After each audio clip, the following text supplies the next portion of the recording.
Not sure. Here we go. You should be able to see me now. Hello, everyone. Good afternoon.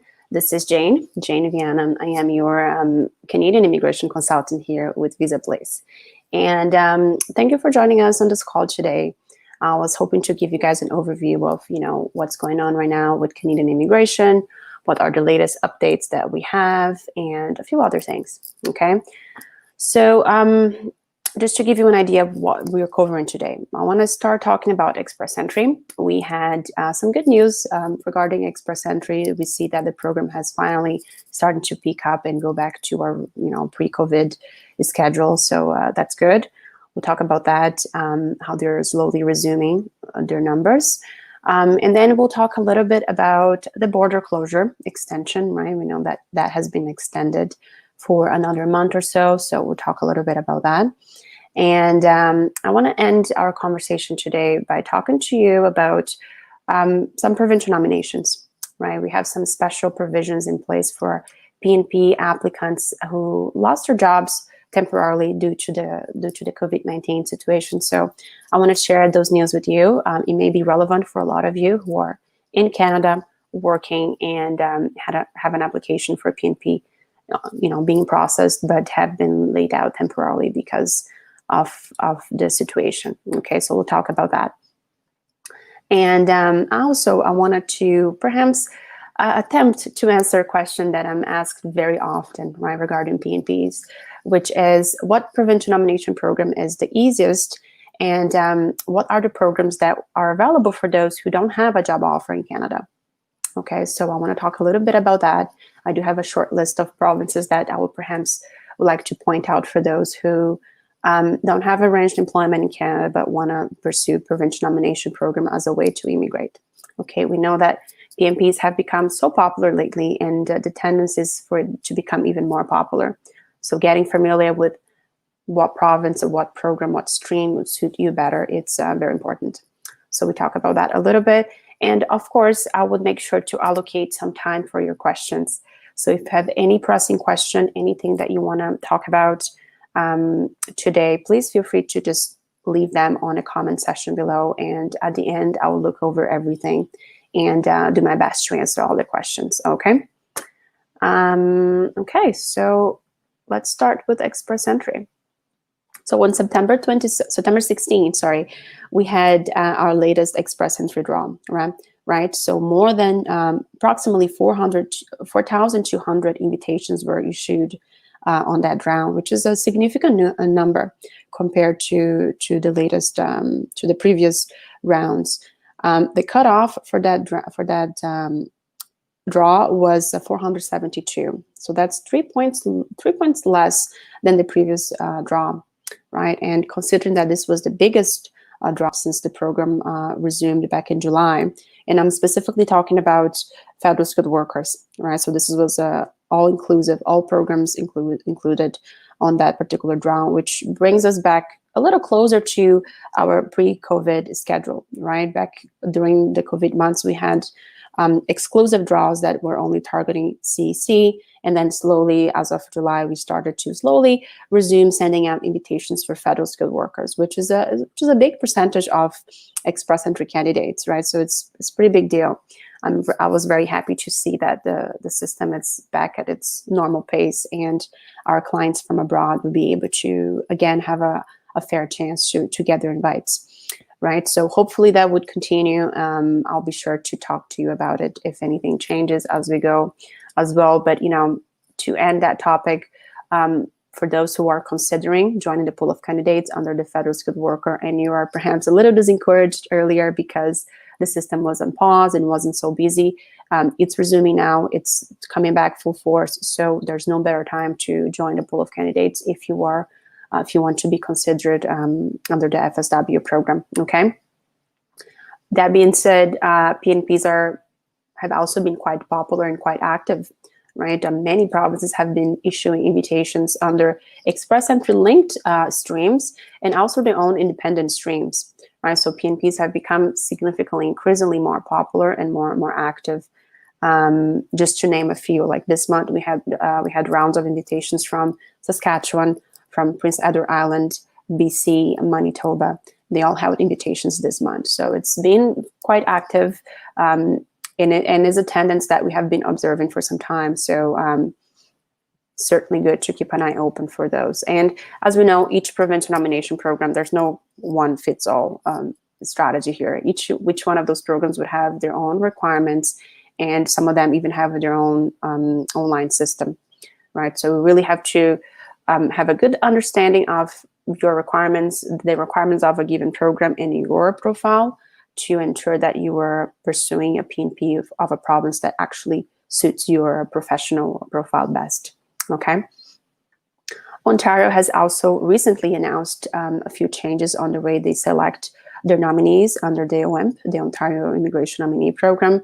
My understanding is that they're going towards a point-based system now for the OIMP, which will facilitate our understanding and facilitate our, the strategies that can be used to make someone more competitive and more attractive under that particular PNP.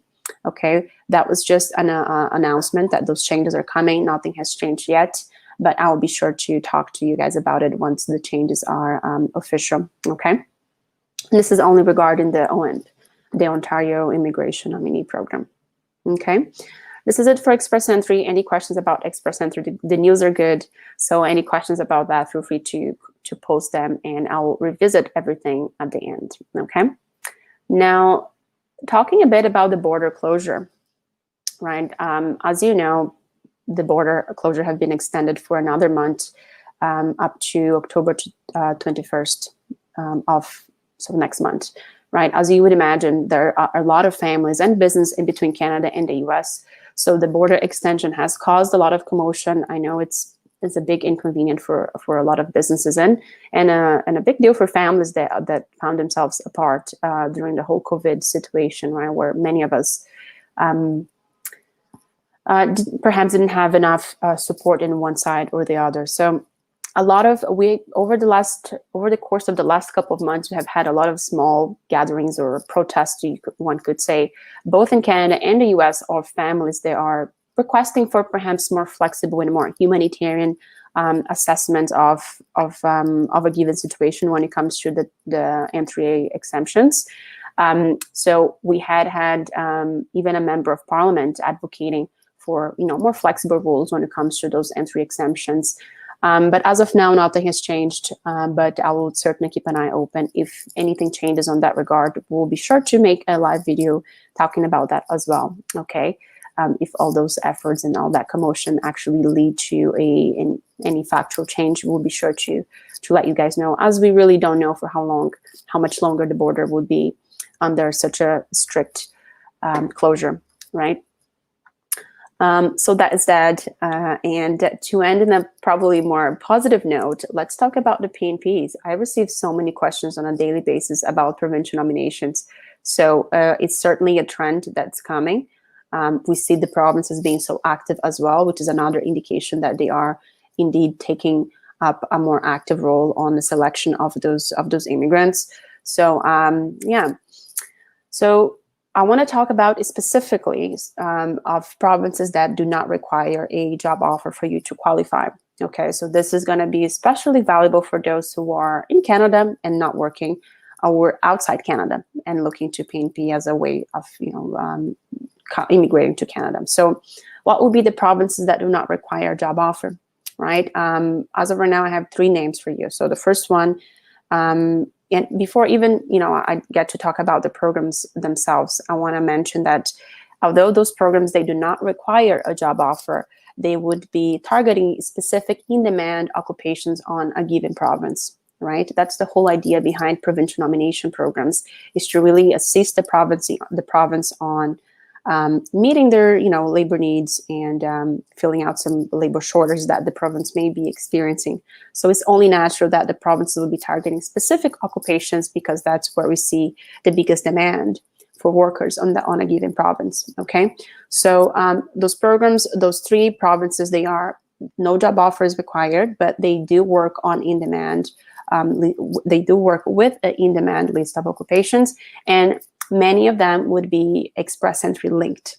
Okay, so that would require you to be in the pool of candidates of the Federal Express Entry in order to participate. Not all of them, but the majority of them would require that.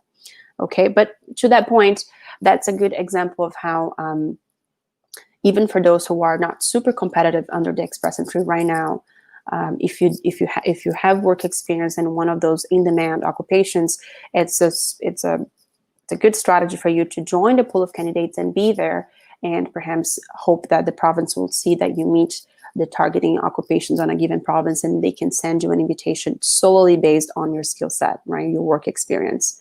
So this is, again, another way where Express Entry and PNP overlap. And it's a more passive strategy because you have to wait for the province to invite you, but nonetheless, you need to be in the pool of candidates to even be considered. So you need to take the first step, okay?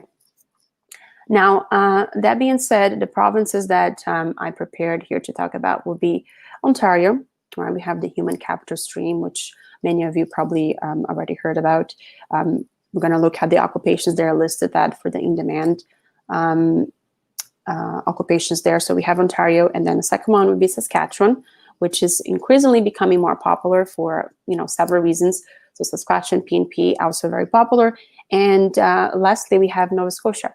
So three of the four subcategories of the Nova Scotia PNP, they would be not requiring a job offer, right? So there will be occupation specific. They will have, again, that list of in-demand occupations, but they won't require you to have a job offer, right? 3 out of 4, so it's pretty good ratio. Okay, so let's take a look at the Ontario Immigrant Nominee Program. So the stream that we are talking about here is the Human Capital Priority Stream, okay? The first thing to keep in mind is that for you to be considered under the Human Capital Priority Stream of the ONP, you need to have your CRS at least 466, okay?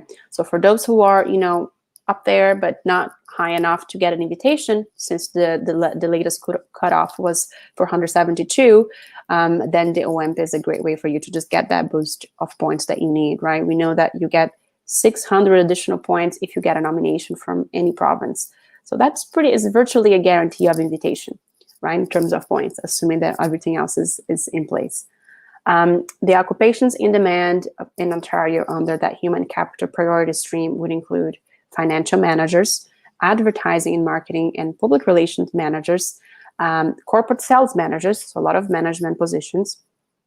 We have financial auditors and accountants as well as in demand. We have professional occupations in business in general, and business management consultant in general, so that's pretty broad as well. We have, of course, registered nurses and registered nurses in general, also in demand for obvious reasons. And we have other healthcare practitioners as well. So if you are into the medical field, take a look at that list in more detail and see if you're NOC, or book a consult with us and we'll do that assessment with you more carefully to see if your occupation in the medical field would qualify for the in-demand list of Ontario. Okay, and yeah, a couple health professionals. It's pretty unique time to be a health professional right now, and it's going to be in demand in many of the provinces. So for all the health professionals out there, if you want to take the chance and immigrate to Canada, right now may be a good time. Okay, that's the list of in-demand of occupations for the ONP, right? 2 things to keep in mind. You need to have experience on one of those occupations, and your CRS needs to be at least at 466 for you to be considered. If you meet those 2 requirements, then 100%, this is a very good chance that you can get an invitation. Okay, the second program is the second province that I want to talk about is the Saskatchewan Immigrant Nominee Program, the SINP, right? We have 2 subcategories under the Saskatchewan PNP that do not require you to have a job offer. So arranged employment is not required. One of them is linked with the Express Entry system, so same idea. You need to have an Express Entry profile to be eligible. And the other one, it's not linked with Express Entry, and but they both work with the in-demand occupation list of Saskatchewan, right? So we had a draw recently on that particular program on Saskatchewan, and they're targeting only 3 occupations for that specific draw. So if you are a professional on one of those occupations that I'm going to list out right now, consider the Saskatchewan PNP, because they're probably going to do more rounds targeting those occupations. Okay, so we have software engineers and designers, so IT professionals, computer programming and interactive media developers, so IT professionals, and lastly, web designers and developers. So for those guys with IT experience, web designing, web development, and all of that IT-related field, a great opportunity to express your interest under the Saskatchewan PNP, because that program has been quite popular and quite active. So, as I said, this list applies for both the Express Entry linked and the in-demand occupations that it's outside of Express Entry, right? But for both of those programs, you have to submit what we call a expression of interest profile with this SINP. So they have their own online system where you have to launch your profile there as well for them to consider you. So it's a bit different, it's a bit unique, but nonetheless, it's online, and we can, of course, certainly assist you in navigating those procedures. So if you are a professional in one of those areas, this is a good province to consider it. And lastly, we have the Nova Scotia Nominee Program, NSNP, right? It's one of Canada's most extensive and innovative provincial nominee programs, I find. So the Nova Scotia PNP uses, as I said, four streams to select the Express Entry candidates. So it's Express Entry linked as well. Many provinces are, just a side comment, many provinces are walking towards, working along Express Entry, just because it facilitates the process. It's just a smarter way to do it. So many provinces are walking towards that direction, right? But again, coming back to the Nova Scotia PNP, as I said, they will research the Express Entry pool to identify the candidates with work experience on the specific occupations they are targeting. Right, so you need to have a profile, and then the government of the province would go there and just take a look at your experience, your listed experience, and see if any of that would match the in-demand occupations in the province. Okay, so 3 of the 4 programs will not require you to have a job offer, and the programs would be, I don't have the list of occupations here for Nova Scotia, but the programs would be the Nova Scotia Demand, the Nova Scotian Experience, and the Nova Scotia Labor Market Priority. The only exception to that is for physicians. So if you are a physician, then the requirements are a little bit more strict, and you do need to have a job offer. But for anyone else, then no job offer is needed, which is quite unique, right? Nova Scotia is a province that I recommend oftentimes to clients, depending, of course, on their situation, as a good place to consider. If you've never been to Canada, if you want to immigrate, you don't know where to go, I find Nova Scotia should be a great place to relocate to. Or even if you are in Canada, but you want to perhaps go to a province that has a more open and less competitive PNPs, then Nova Scotia is usually one of the provinces that I mentioned, right? Ontario, the Ontario PNP, it's also very popular and very active, but it's certainly more competitive, considering that a lot of immigrants want to settle in Ontario. So, if you've never been to Canada, if you're considering options, do take a look at the Atlantic provinces in general. They tend to be quite attractive and less competitive. Okay, perfect. So another comment I want to make before we go to your questions, and I see lots of questions here, so that's good. Thank you. It's that Canada has extended, or have put in place, the government of Canada, a specific measure to assist those applicants who have had, and this is especially important if you are in Canada and you have a PNP application, an immigration application being processed under a provincial nomination stream. Right, so if you apply for a PR based on a provincial nomination that is employment driven, but you have been let go because of the COVID-19 situation, you would have some time. We have up to November 17th to resume employment, and that gap would not affect the processing of your PR. So that's a big deal, because one of the requirements of the provincial nomination programs is that you remain employed with that employer for the duration of processing of your application, right? But if you had to be let go because the situation was such, then your application won't be jeopardized just for that. So that's great news for those who are in Canada. And I had a lot of clients calling us with that type of concern, right? So that measure finally came into place, and it's pretty positive for those who are in this situation. Okay, so we are 20 minutes in. Let me look at the questions and see what we can talk about today. How to apply for a Canadian work permit? Well, that's a very broad question, right? We have several different types of work permits. Some of them are employer specific, some of them are open, but there is, some of them are country driven. So if you are a national of a given country, you may be eligible for different types of work permits, right? So we have the working holiday, we have NAFTA professionals work permits, we have LMIA based work permits, you have post-graduation work permits. So there's just too many types of work permits. It really depends on your situation and what kind of stream would make sense for your particular professional and perhaps academic profile. Okay, it's a bit of a broad question. How to apply? It depends on the type of work permit, but the main question here is how to become eligible for a work permit, right? That's probably what you're asking. Okay, do I need a job offer from a Canadian for a Canadian work permit?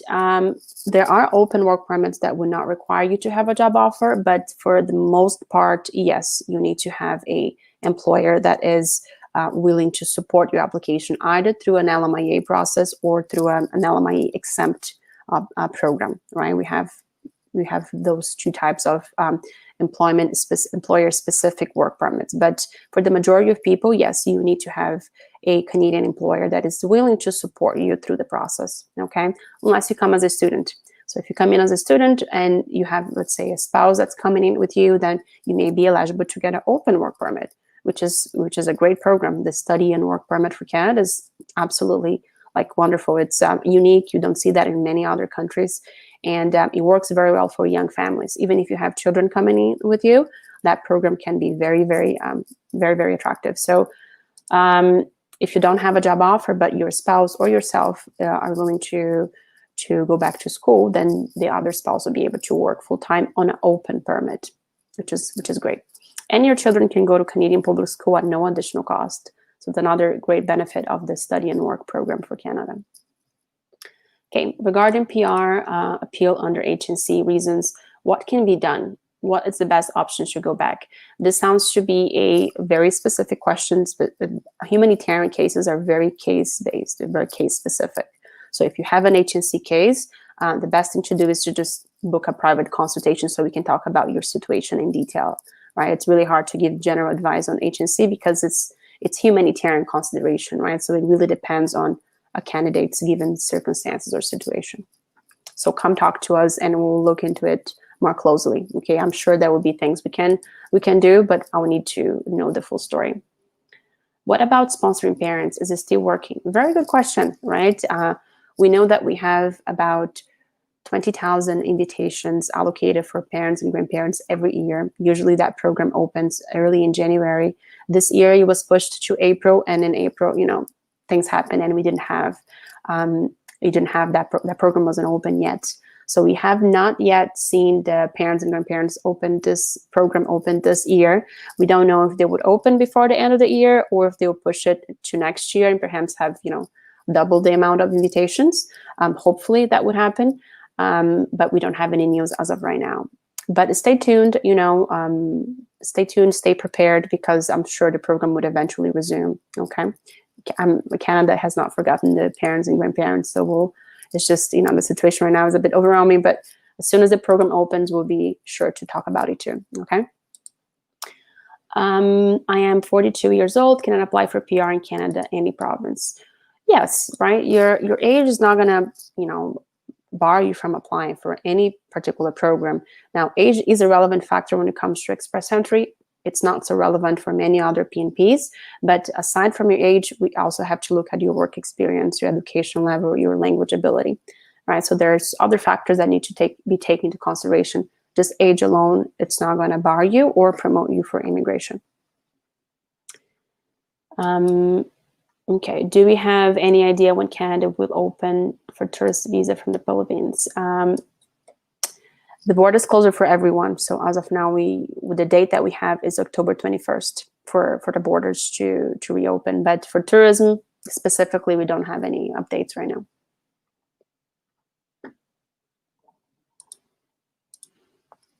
I was deported for a period of time, 10 years, due to a personal criminal charge. Being 11 years of this probation time, is there a pardon or any other way to apply in order to go back legally? Yes, you're probably going to need an ARC, that stands for Authorization to Return to Canada, but would probably have to look at your eligibility for either criminal rehabilitation or to ensure if you are deemed rehabilitated due to the amount of time that has passed. But we need to have details of the sentence and of the offense before we can say anything decisive here. Okay, how long does it take to get a study permit due to the pandemic? It's taking a little bit longer, but now we have the dual processing, so the two-stage approval, right? I believe there's still time if you're looking for January intake, right? September intake, of course, it's already a little bit late, but for January, I believe there's still time. So if you're considering coming in for next September or this January or May, for some colleges that have the May intake, right now it's a good time to get started. Can you help me express into process? Of course we can. Just reach out, book a consultation. We'll talk to you about the process and get you set up, okay? My husband's sister is married in Canada and have citizenship. Is there a way to reunite the family? Unfortunately for siblings, there's no specific sponsorship program, but we can look at your family, a potential for immigration as skilled workers, right? That's the best thing to do. In Canada, we don't have any sibling sponsorship program as the US does, right? So I get this question quite often too, because in the US you can sponsor sibling, but in Canada you cannot, unfortunately. I have already a visa to Canada for 5 years. Can I apply for an immigration program?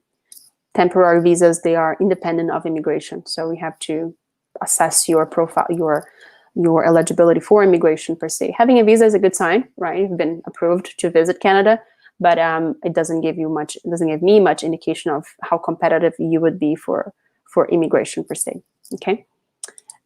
Visit visa chances from Pakistan. Of course, we get visas approved from all over. So 100% we can get you the visa, come back, book an appointment with us. We'll assist you with the process.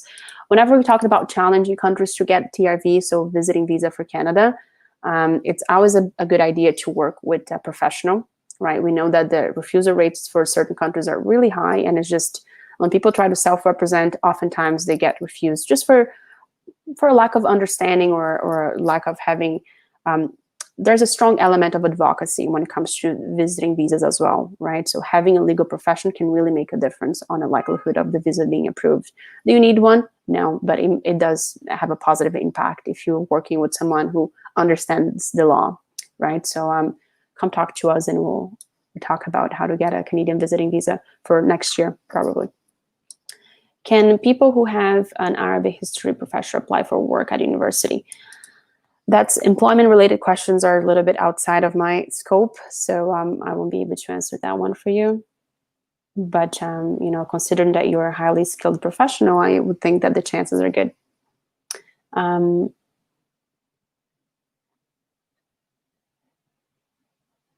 have a question concerning the OWIN.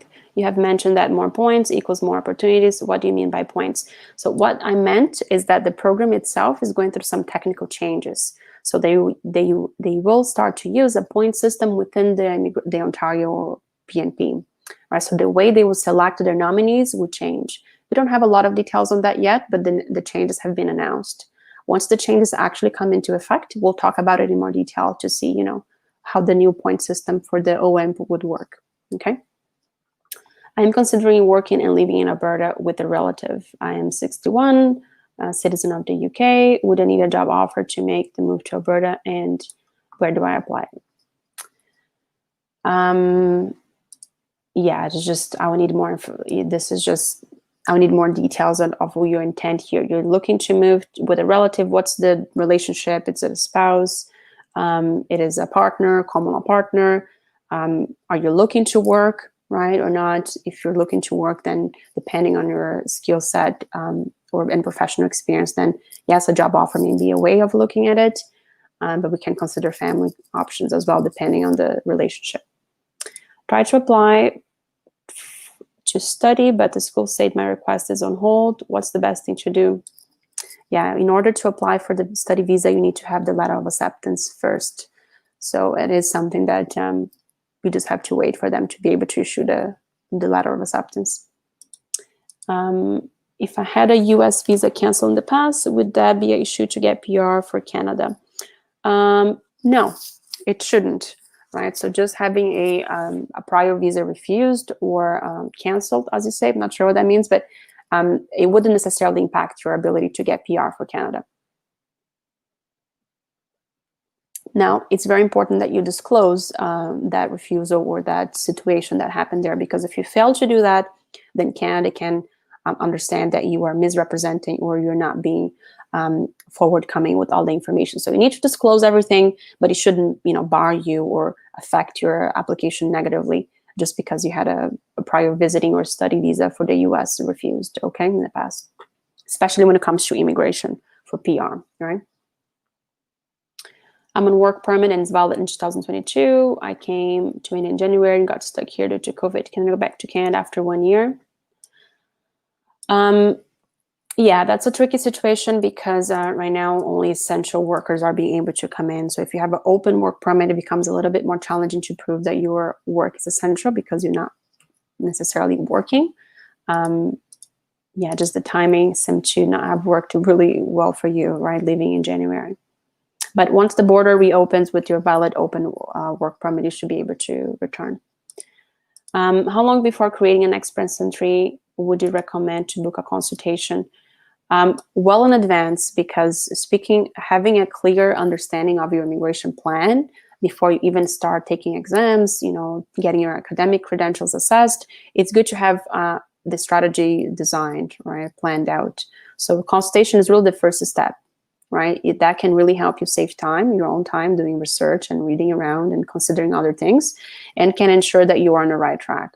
So I find that the consultation is really step one before you even consider joining the pool, because, depending on your situation, it might not be even the best thing to do right now, right? So first thing is understand where you're at, talk about the strategy that we're going to follow, and then go on to create a profile if that's the best thing to do.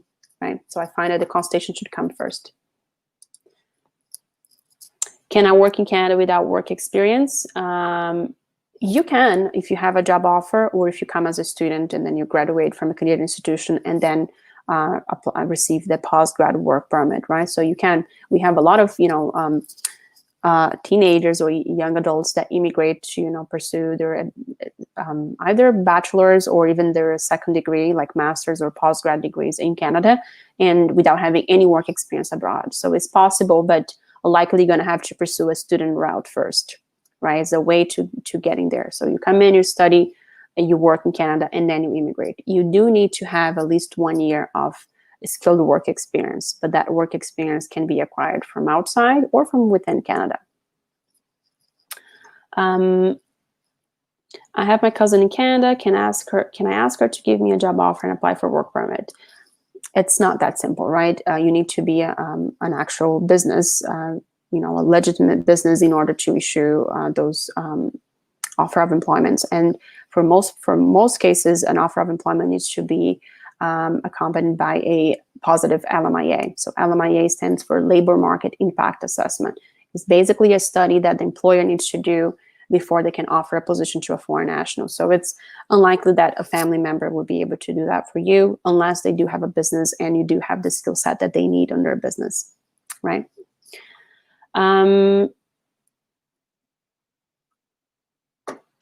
professions work permit for Mexican nationals. Can this be obtained at any port of entry? Not right now, right? So right now you have to actually submit the application at the visa application center. So do not apply at the border if they're not really issuing upon entry. So the borders are just very strict right now. So the best thing to do is to apply beforehand. I once was refused for immigration for Canada. Would that affect negatively on my study permit application to be accepted? When you mean refused for immigration, you mean refused a visitor visa, a study visa, or an actual immigration process, right? So I'll need, if you're talking about a prior visitor visa or another study visa that have been refused in the past, then that should be fine, as long as you're able to address the concerns raised by the officer at the time of the refusal. Now, if you had an immigration application being refused, then we have to understand the reasons why and address those things accordingly. So it shouldn't bar you from reapplying and from eventually getting your visa, but it's certainly something that you have to be careful and detailed when addressing, right? Here at Visa Place, I've seen our lawyers approve applications that have been refused like 4 or 5 times, right? So it's a matter of understanding the underlying reasons for the refusal and then addressing them properly, rather than just having your refusal and automatically refused. Now, if you did it on your own and then you just keep trying, submitting the same application over and over without understanding the reasons and addressing them, then if you're doing the same thing, it's just natural that you're going to see the same results, right? But if you have the right legal assistance, you may be able to overcome those refusals for sure. And I've seen that happen many times. So there's hope. We just need to know what happened and address those concerns properly. What is the minimum year of studies I have to study in Canada before applying for PR? Very good question, right? So the minimum amount of study required would be 8 months, but usually I find that the sweet spot would be 2 years program, right? So if you study for 8 months, this is how it works essentially. If you study for 8 months, you get an 8 months work permit. If you study for a year, you get a 1 year work permit. If you study for a year and a half, you get a year and a half work permit. If you study for 2 years, you get a 3-year work permit. So, there are advantages on pursuing a 2-year program. If you study for 3 years or a bachelor's or 4 years, you're only getting 3 years work permit too, right? So 2-year study program, it's really like the sweet spot of length of studies, because that's how you maximize your postgrad work permit time, okay? So to answer the question, the minimum amount would be 8 months, but I wouldn't advise for anything less than a year, right? Because if you only have an 8-year work permit and you work for 8 months in Canada, you're not eligible for immigration, right? So unless you have a different type of work permit that you can combine. So usually not the case, right? It can be, but not often the case. So 1 year as a minimum, but I would advise for 2 years if possible, just because it makes more sense. You give you more time to acquire the work experience that you need and eventually be able to apply for PR. Do you have an office in the UAE? I want to apply for PNP. Do you have a branch of your firm in Egypt? No, we don't. We don't have an office outside of North America, but nonetheless, we have many clients outside of North America, right? So it's very common to see, we have most of our clients are outside of North America, really. So we don't have a physical location, but we are here to assist remotely, virtually, right? There's no need to, in-person meetings really throughout many of those processes. So we are very familiar on doing all the procedures through email, through mail, whenever something needs to be mailed out. And we are prepared to assist individuals anywhere. So we don't have, but we don't really need it, okay? I know that there's a lot of other firms that may have physical locations in your area, but we are Canadian immigration lawyers, right? We work with Canadian immigration and we are located here. So we have a closer relationship with the environment and we understand. We're very in tune with the updates on Canadian immigration, and we are certainly in a good position to advise from anyone coming from any other country into Canada, okay? So don't hesitate to work with us or to book a consult with us just because we're not in the same country, because you're eventually you want to be in the same country, right? The whole point is for you to come to Canada, so we can certainly help. Share office in India. We don't have an office in India either, so same idea, right? We don't have any physical presence outside of North America. We do have branch in the US as well, and our main office is here downtown Toronto, but we don't have any physical branches outside. But again, there's no need for that. So we are ready to represent you before the Canadian government without the need to be physically there outside. Okay. Even though you mentioned that PNP programs don't require a job offer to get a visa, I would like to know if the Ontario Immigration Nominee Program helps us get in touch with businesses. Like, would it help us to get a job before going to Canada? No, the province won't be doing that employment type of service, if that's what you're asking. Good question as well, but unfortunately, no, right? immigration, although there's a big overlap, you're not going to find a lot of serious immigration agencies that also do employment, because it can be a bit conflicting at times. Right? So the OM per se, the province itself, they won't have any specific matching process or anything like that. But the province will give you an indication of what type of jobs are in high demand on a given province. Right? So this will give you an idea of what type of jobs to look for and what places to go depending on your work experience, but nothing that the province would be matching necessarily before or after you immigrate. I am 37 years old and I want to apply for Express Entry. Does this reduce my points in the score? Yes, after 30, everyone loses points per year of age. So up to 29 is when you get your maximum points under Express Entry, but after 30, everyone starts to slowly lose, every year lose a certain amount of points due to age. So it's really a race against time, okay? For those who are considering, don't wait around, because 1 year can make a big difference on your points, okay? I am a US citizen and arrived in Quebec as a tourist, and I'm staying with my husband who is a citizen. I've arrived in July and I'm not sure what I need to do in order to stay here. If you're married to a Canadian citizen, you can apply for immigration through spousal sponsorship. So it's easier than you think. Reach out to us. We'll book a call with me or any of the other consultants, and we will walk you through what you need to do in order to get your permanent residency in Canada. Okay, if you're married to a Canadian citizen, then the process is very, very clear for you. Okay, spousal sponsorship. Just come talk to us. I don't see your name anymore, but yeah. I'm in the US. Okay, this is the same question. I have got CLB 6 and 7 years of experience. Could you help me? Could I have any provincial nomination? 7 years of experience in what field? Right, we need to know. Okay, guys, so it's been 45 minutes almost. I'll end here for today. Thank you so much for all your questions. Many good questions. I'm glad to see that you guys are in tune with what's happening and really working on finding what's the best course of action for each one of you. Do let me know if you have suggestions for next talks or next conversation, next live events. I'll be happy to do a specific video on a specific subject that you guys have more questions on. Probably going to meet again in a couple of weeks. Okay, I wish you all a happy fall. We had our fall equinox taking place just yesterday, so end of summer but beginning of fall. So I wish you all a great season. And don't forget, if you're booking a consultation after watching this video, you can use a promo code called Jane50 to get 50% off of your consult. Okay, so that's a big discount for you to have the chance to have a one-on-one conversation with a professional and really get you look at your potential for immigration. Okay, so you all take care, stay safe, and I'll talk to you soon. Bye-bye.